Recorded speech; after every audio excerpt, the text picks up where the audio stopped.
Jai Shriman Narayana, everyone. Jai Hanuman. Welcome to the third day of Karma and Free Will session. In the first two sessions, we have seen, three types of karmas based on how Bhagwan stores them in his memory. That is the Sanchita karma, Prarabdha and Agami karma. And based on how we do the karmas, like, whether it's thought or through speech or through our body, we have seen the three forms of karma. That is the, Manasa karma, Vachika karma, and Kaika karma. So from these, actions, we have seen that there is something called intermediary or an apurvam which is generated, which is also called as karma, and the result which this action gives. So we have also seen that the result comes in three forms.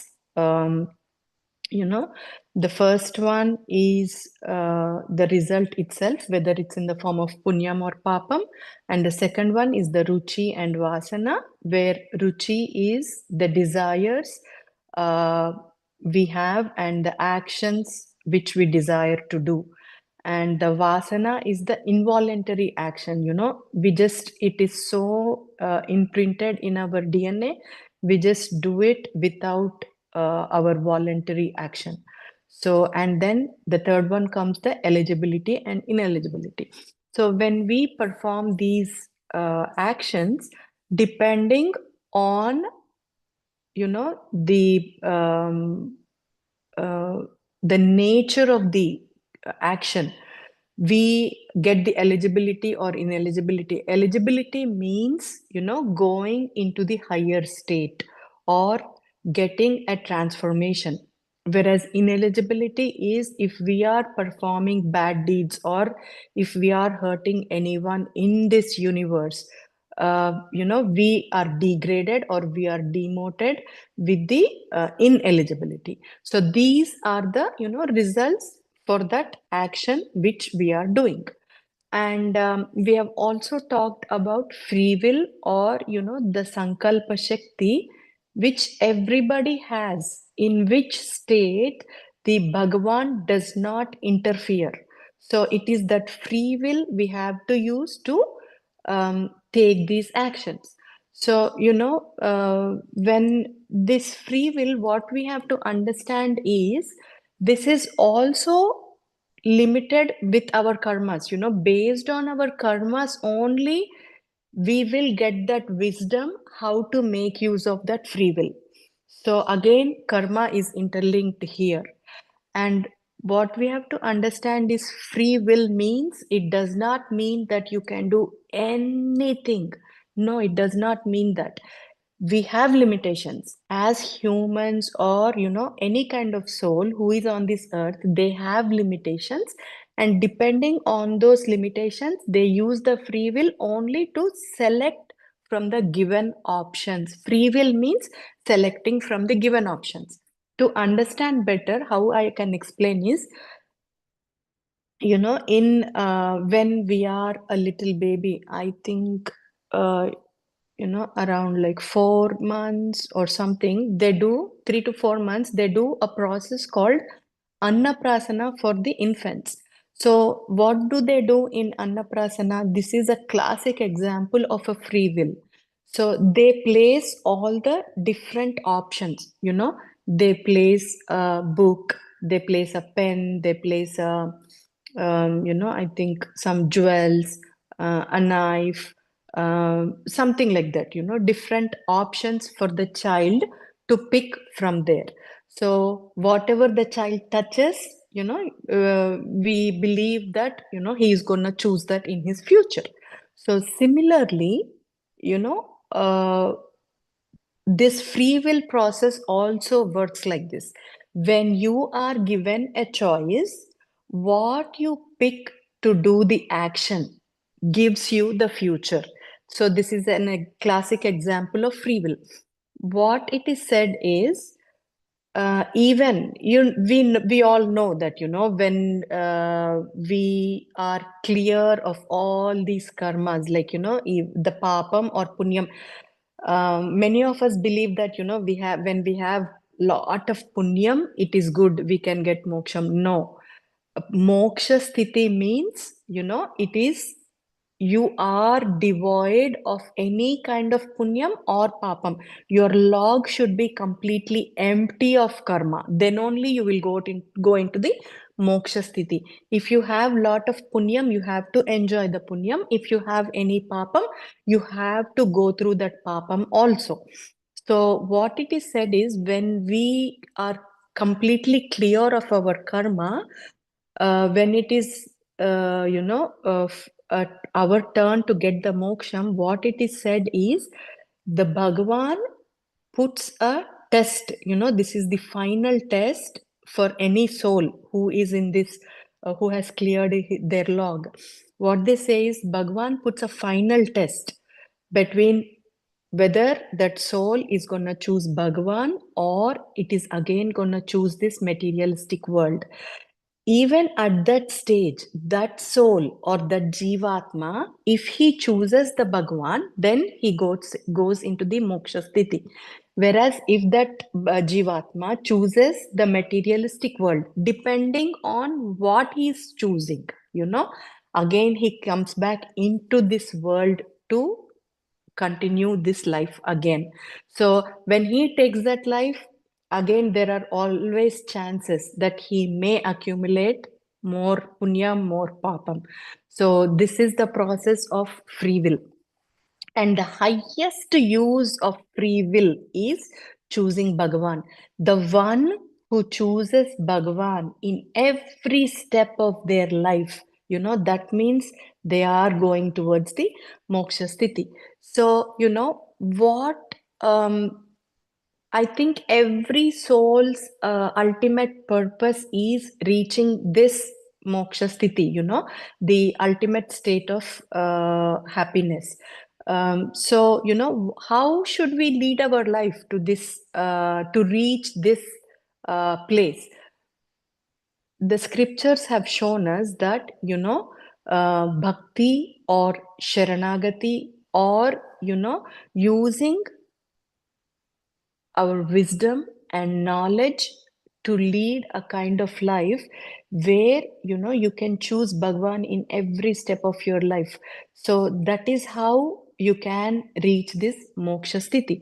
So again, we are gonna learn a little bit about sharanagati. What does sharanagati mean? Just offering him flowers every day, or offering him, like, the food, naivedyam, or, offering him the prayers every day. Is that sharanagati, or is there something else to sharanagati? Sharanagati means, every step of your life, whatever activity you do, you just let go it to him. And, you know every step of your life, if you can be in that let go state, then that leads to sharanagati.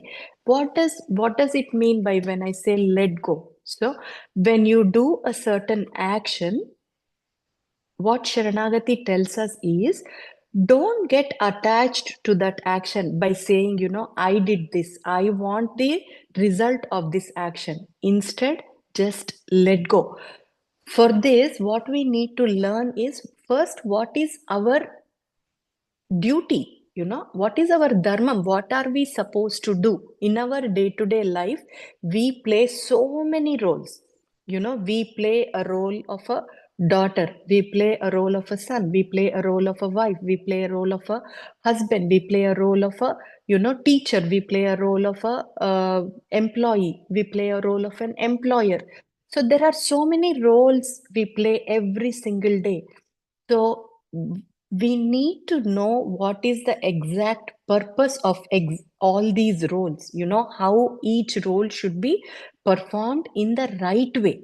So when you do everything in the right way, and when you go let go of the result from these actions, when you're letting go it to the universe, or when you're letting go it to the prakriti, or when you're letting go it to the Bhagwan, then you do not accumulate any punyam or papam. So that is how you clear your log. That is how you can get into that nullified state of karma. And then once in the free will, as we talked, if we can choose Bhagwan, like it is very difficult, you to choose Bhagwan suddenly. If we can practice this in our day-to-day life, in every step of our life, choosing Bhagwan over this materialistic thing, whatever we are enjoying, just let go. Say Sarvam Sri Krishna Arpanamastu. If we can practice that with our usage of free will, slowly our karma starts to burn, either punyam or papam. Once we start to, let go of all these karmas, and then when all this is nullified, that is when you reach the moksha sthiti. So, this is the session about karma, how we do actions, what happens to these actions.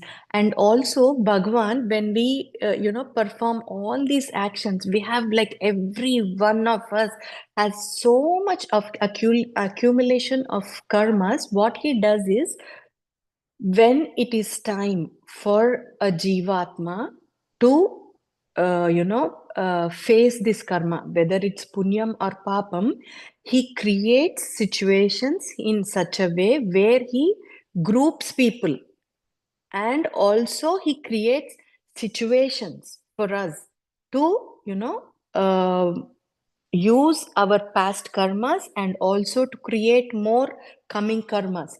So the wisdom or the knowledge helps here, it comes into use when you are doing your karmas. So friends, this is the session about karma and free will. And please, if anybody has questions, please raise your hands. I want to hear to your questions. We can have a discussion. If anybody has questions, we can talk, and we can learn from the questions as well. So please, if anybody has questions, please raise your hand.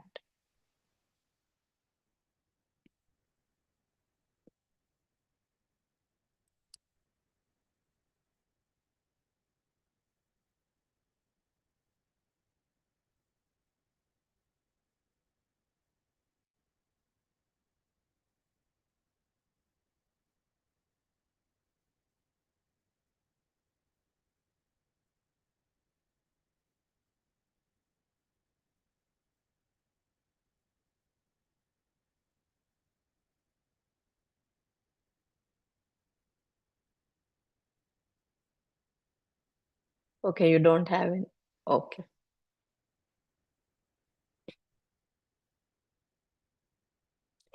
Venkata Somashekar Garu, please go ahead.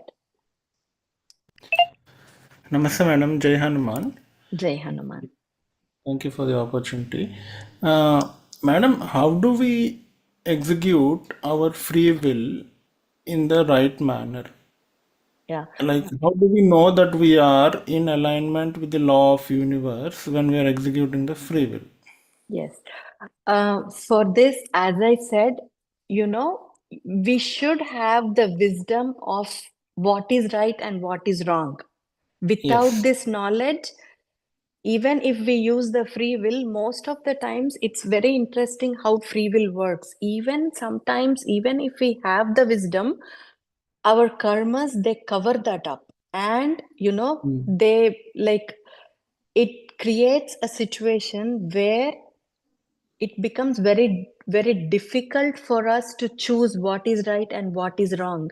So it's very important, every moment, it's very important to be in the awareness and to always introspect yourself, like, Mm. the state we are in.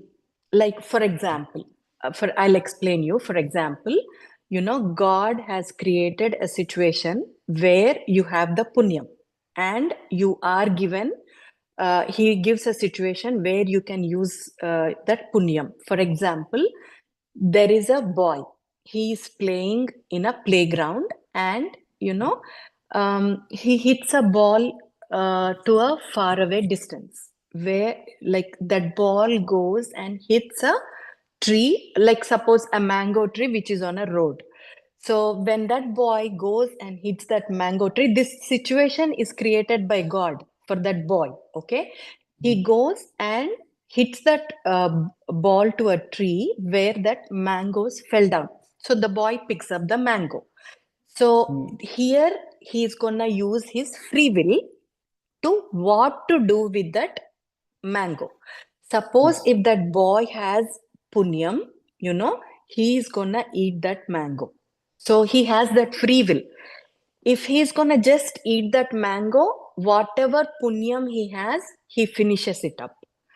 For for that is the first situation. He is using up his punyam. The second situation is if he uses his free will to hit that, use that mango to hit somebody else, you know, he is creating a bad karma. So here he is using his wisdom and free will to choose upon the action. I'm giving you a very simple example. Yeah. So with that action, he has accumulated a little bit of papa. So instead of using that mango to hit somebody, or instead of you just eating that mango for himself, if he shares that mango with somebody else, he is accumulating punyam. Instead, he thinks this mango is given by Bhagavan. Let me share this with somebody. And when he says Sarvam Sri Krishna Arpanamastu, that's it. He does not have any kind of attachment that he has shared this fruit with somebody else. This is given by Bhagavan and this is given to somebody else. That's it. So he just lets go of that action and he does not have any kind of attachment. So that is Sharanagati. So we have seen the situation where the Bhagwan has created for a boy to enjoy that fruit. So he enjoys the fruit and he uses up his punyam. He uses that fruit to hit somebody. He accumulates papam. He has used his free will to share this with somebody. He has gained more punyam, and he has used that fruit to share with somebody, considering that this is given by Bhagavan and it's given to somebody. The Bhagavan is giving it to somebody else without getting into any kind of attachment. So that is Sharanagati. Okay, so you should be able to use your free will in the right manner. Okay. Thank you so much, ma'am. Yeah, that is a very simple example. I know the life situations are complicated, but it's always our wisdom which comes in help. Yeah. Yeah. Thank you, ma'am. Welcome.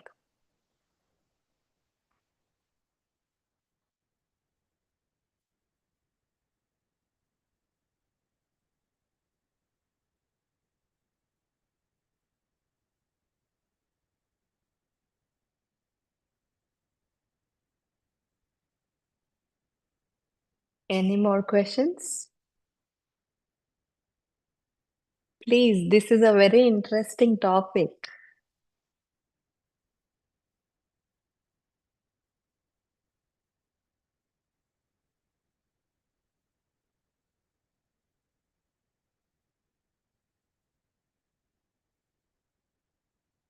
Okay, then we will move on to the meditation. Nikita, you can take over for the meditation. Thank you. Sarvam Sri Krishna Arpanam. Thank you, Master.